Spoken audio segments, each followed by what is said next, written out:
Bonjour à tous, aujourd'hui on se retrouve pour la présentation d'un oracle, un oracle que j'attendais avec beaucoup d'impatience. Il s'agit de l'oracle de Kali d'Alana Fairchild qui a enfin été traduit en français. Ma foi, ça a été assez relativement vite quand même, il a été assez vite traduit quand même, mais bon, j'avais eu un coup de cœur pour ce jeu déjà quand il était sorti dans sa version anglaise et bon, je me suis dit que j'allais attendre la version française parce que bon, Alana Fairchild fait des jeux avec énormément de textes en plus et bon, c'est moi qui comprends pas spécialement très bien l'anglais. C'est quand même plus pratique de l'avoir en français. Donc voilà, la grâce féroce et protection suprême de la sauvage mère divine. La boîte est magnifique déjà. J'adore l'illustration. Donc c'est paru aux éditions Vega. Je remercie Isabelle qui me l'a envoyé pour pouvoir le partager avec vous. Et alors, il est illustré par Jimmy Manton, qui a déjà fait d'autres jeux d'ailleurs. Et voilà quelques images. Et on va lire ensemble du coup ce qui est écrit au dos. Kali, mère sauvage de la grâce divine, de la liberté spirituelle et de la transformation radicale, embrasse votre âme courageuse. La déesse courroucée de la protection suprême accueille votre cœur tendre. La pure et toujours vigilante Kali se dresse contre tout ce qui pourrait faire obstacle à votre épanouissement. Elle détruit le mal. L'ego peut la craindre, mais votre véritable moi sera réconforté par sa féroce compassion et par sa sagesse inflexible. Dansez et réjouissez-vous en présence de la Grande Mère divine. Mariant les puissantes intuitions d'Alana Fairchild aux saisissantes illustrations de Jimmy Manton, cet oracle unique est une incroyable source de guidance, de clarté et de guérison. Invoquant le pouvoir de l'amour inconditionnel, de la bénédiction divine et du développement spirituel authentique. Partagez une connexion sacrée avec la déesse Kali, sous ses nombreuses formes, pour une expérience directe de sa grâce transformatrice et de son pouvoir alchimique. Contemplez votre destin, soutenu, aimé et protégé dans toute la gloire de son être.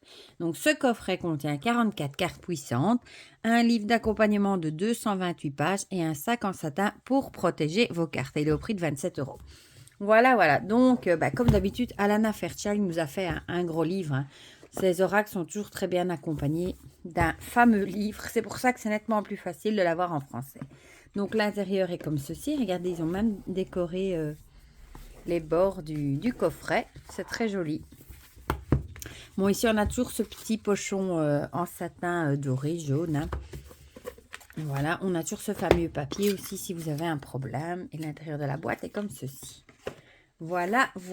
Donc, on va commencer du coup par le livret, le guidebook, un fameux guidebook d'ailleurs.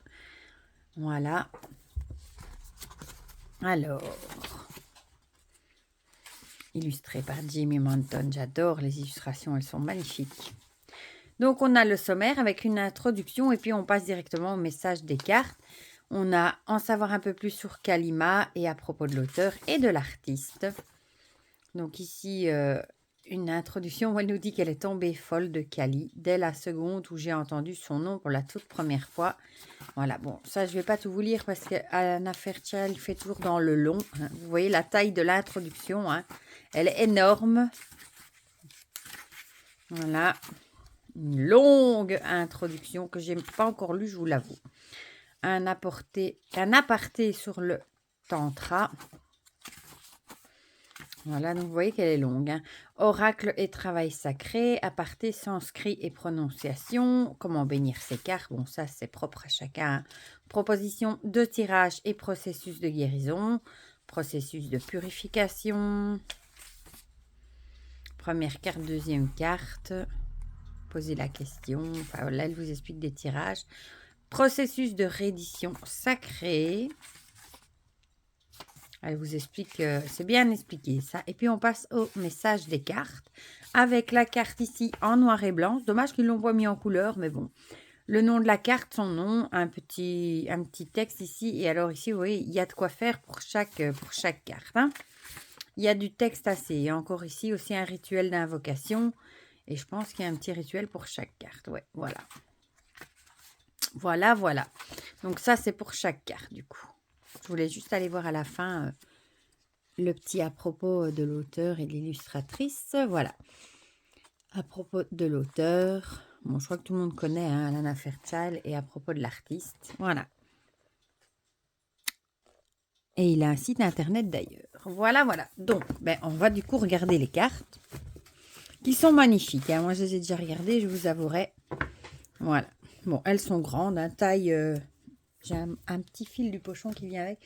Je vais attraper une carte pour vous montrer d'un tarot. Ici, voilà. Ça, vous voyez la taille. Bon, elles ont le format oracle normal. Hein. Beaucoup plus grande qu'un tarot, du coup. Voilà, voilà. Donc, le dos est comme ceci. Je trouve qu'ils auraient pu se passer de mettre ces deux petites bordures. Mais enfin, bon, ma foi. L'illustration est jolie. Les tranches sont dorées, hein, comme souvent. Et voilà. Pour les cartes, on retrouve cette même bordure, ma foi. Ça aurait été encore plus joli sans, mais bon. Et ici, on a du coup le numéro de la carte et son nom. Donc, Smashana. Les illustrations sont magnifiques. Hein. Vishvamata. Kaladara. Elles sont très, très belles. Kali Mahamaya. Gunatantrika. Trauma Nagmo. C'est un jeu qui apparemment fait polémique aussi dans la version anglaise. Il n'était pas du goût de tout le monde. Moi, j'aime beaucoup. Dakshina. Kali Kapali. Et je savais que dès qu'il sera en français, il me le faudrait. Hein. Katga. J'adore celle-ci. Kundalini Shakti. Durga Kalika. Magnifique aussi. Yantra de Kali. Yugashkakti. Bon, désolée si je les prononce pas bien. Badra Kali, elle est magnifique. Mahavidya. On voit une langue ici qui saigne. Mahakali. Tara bleu. Avec les lotus roses, c'est joli. Lalita Tripura Sundari. Bhuvaneshvari. Bon, évidemment, les jeux d'Alana Fercha, c'est vraiment des jeux de développement personnel où il faut prendre le temps de travailler avec. C'est pas le jeu où on va tirer une carte le matin, mais on est travaillé vite fait. Shinamasta. Bhairavi Yogini. Dhumavati. Elle est très jolie aussi. Bon, je peux comprendre qu'il pourrait effrayer certaines personnes aussi de par certaines illustrations. Bagalamukhi.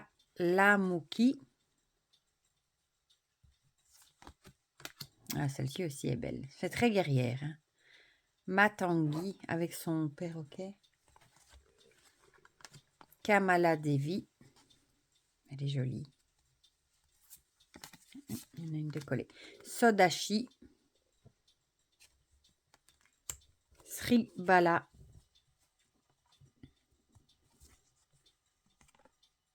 Je crois que j'en avais deux, mais non. Guya Kali. Elle est jolie aussi, celle-ci.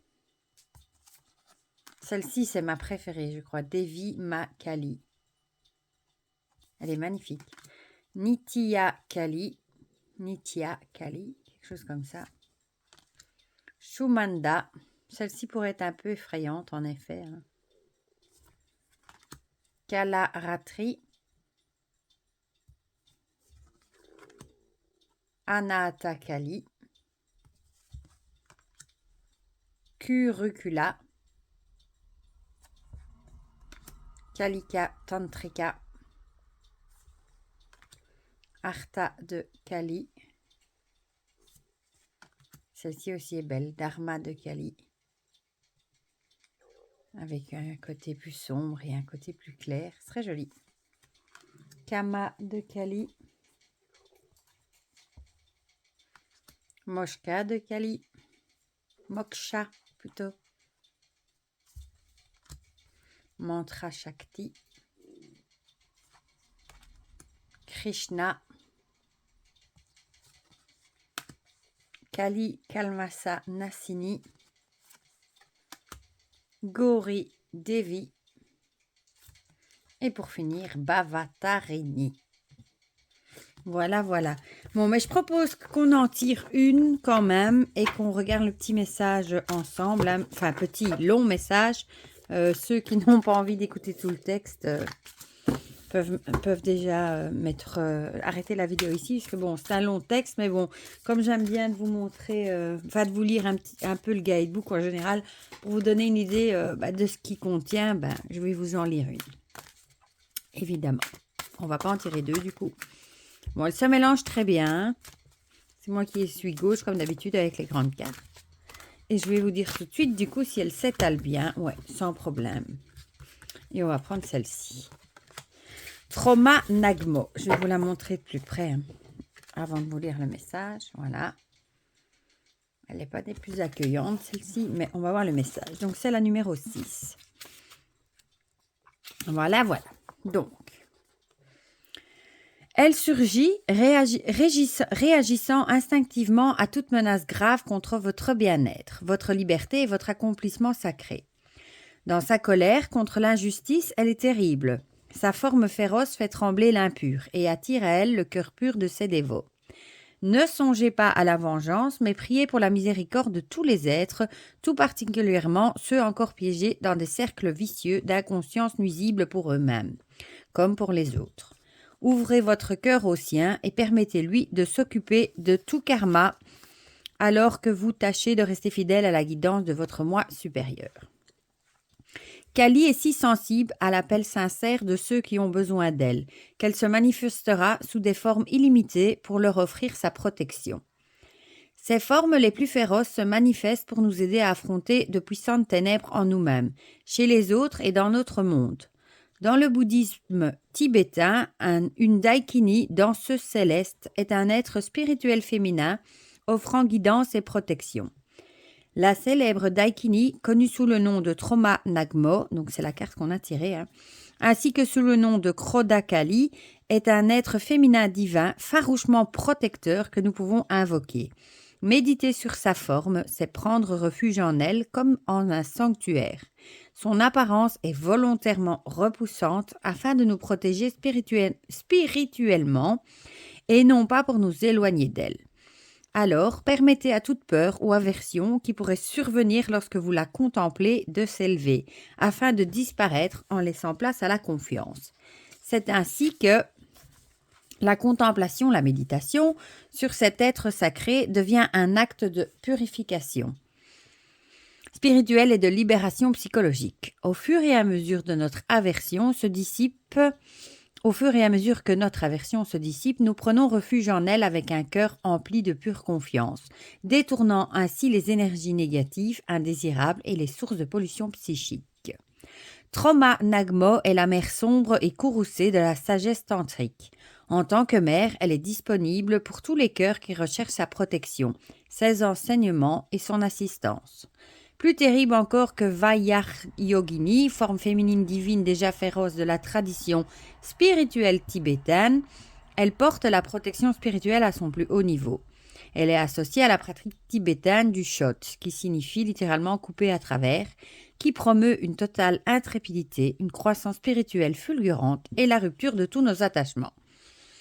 La présence de Trauma Nagmo dans un tirage indique que vous surmonterez tous les obstacles, même les plus persistants, ceux qui s'éternisent ou qui semblent être impossibles à surmonter. Cet obstacle puissant et confrontant peut être un attachement, un schéma répétitif ou une utilisation malsaine de votre énergie. Il peut s'agir d'un ensemble de circonstances que vous avez créées ou qui vous ont été imposées. Et cela peut concerner cette vie ou d'autres. Quelle qu'en soit la cause, sa présence indique qu'il est temps que cela se termine. Au fur et à mesure que vous vous connectez à sa présence dans votre cœur, vous pourrez couper l'attachement mental et émotionnel à un résultat ou à une interprétation particulière, afin que la situation puisse se transformer, vous permettant de progresser rapidement sur le chemin de votre âme. Si vous avez eu le sentiment que la juste voie à suivre pour toute question préoccupante vous a été interdite, sachez que son intervention spirituelle est imminente. Aucun obstacle ne peut résister à sa volonté. Aucune souffrance ne peut continuer en sa présence. Ses actions sont exceptionnelles et rapides, précises et efficaces. et il en résulte toujours une libération et un pouvoir personnel éclairé. Votre capacité d'accomplir votre œuvre sacrée sera accrue, offrant à tous des avantages considérables. Abandonnez vos idées sur la façon dont les choses devraient être et cherchez refuge dans la sagesse furieuse et sauvage qui se déploie. Cela peut parfois sembler chaotique et hasardeux, mais une intelligence aimante guide ce processus et vous êtes en sécurité. Vous pourriez ne pas comprendre sa sagesse et ses méthodes, mais vous pouvez avoir confiance en ce qui se passe, surtout lorsque les choses se brisent ou se renouvellent. Sachez que toute douleur que vous pourriez ressentir actuellement est bien moindre que ce qui aurait pris racine si certaines circonstances avaient été autorisées à continuer. Lorsqu'une limite doit être fixée, ce n'est pas le moment de jouer au gentil ou d'essayer de pacifier les personnes ou les circonstances qui tentent d'exploiter votre bonne nature. Trauma Nagmo ne supportera pas un tel manque de respect et essayez de maintenir la paix en cultivant des comportements qui ne sont pas honorables envers vous-même se retournera contre vous. Une authenticité emplie d'un détachement compatissant est la seule façon d'avancer maintenant. Ayez foi en elle plus qu'en vos doutes ou vos craintes, car elle détient le pouvoir de provoquer ce qui doit se produire pour votre plus grand bien. Alors, rituel d'invocation. Donc, c'est le rituel si vous voulez invoquer du coup la déesse. Énoncez l'invocation suivante tout en contemplant l'illustration de cette carte. Ouvrez-vous pleinement à la sagesse innée de votre cœur. Offrez-lui tout sentiment d'aversion et de peur. Lâcher prise facilitera votre libération dans ces feux guérisseurs et protecteurs. Bon, je vous passe l'incantation. Permettez-vous d'imaginer, de visualiser ou de ressentir des chaînes invisibles se briser. S'il veut bien faire son focus là-dessus. Tombant de votre âme, de votre corps et de votre esprit. Vous pouvez même les ressentir ou les entendre psychiquement alors qu'elles cognent le sol avec fracas avant de se fondre dans de puissants feux purificateurs qui les consument. Même si vous ne pouvez pas ressentir une telle chose, ayez confiance que cela se produit. Remarquez ce que vous ressentez. Peut-être vous sentez-vous plus léger, plus clair, plus libre, plus apte à respirer ou ressentez-vous une sensation d'expansion naturelle à mesure que vous êtes libéré du joug de ces contraintes. Vous pouvez vous sentir différent, mais pas encore à l'aise dans cette différence. C'est tout aussi valide et bienvenu. Contemplez de nouveau l'illustration de cette carte, placez votre main sur votre cœur, puis touchez légèrement de cette même main la carte en symbole de gratitude et de reconnaissance pour la présence de la Mère divine dans votre vie, puis joignez vos mains en prière en inclinant doucement la tête. Ceci conclut votre rituel d'invocation. Voilà, donc vous voyez que ça rigole pas dans la longueur du texte avec Alana Fairchild. Mais enfin, rien ne vous empêche de lire le message de la carte et vous n'êtes pas obligé de faire le rituel d'invocation si vous n'en avez pas envie, évidemment. Voilà pour ce magnifique oracle de Kali. Je suis trop contente qu'il soit traduit en français et du coup de l'avoir dans ma collection parce que j'ai déjà eu un coup de cœur pour la boîte que je trouve magnifique et j'aime beaucoup la déesse Kali aussi. Et en général, j'aime beaucoup les oracles d'Alana Fairchild aussi. Voilà. Mais du coup, dites-moi en commentaire si vous l'avez en anglais, si vous avez craqué pour la version française, si vous aimez bien cet oracle ou si vous ne l'aimez pas du tout. Dites-moi tout ça en commentaire. Comme ça, on partage tout ça ensemble comme d'habitude. Pour le reste, je vous fais plein de gros bisous et on se dit à bientôt pour de prochaines vidéos. Bisous, bisous!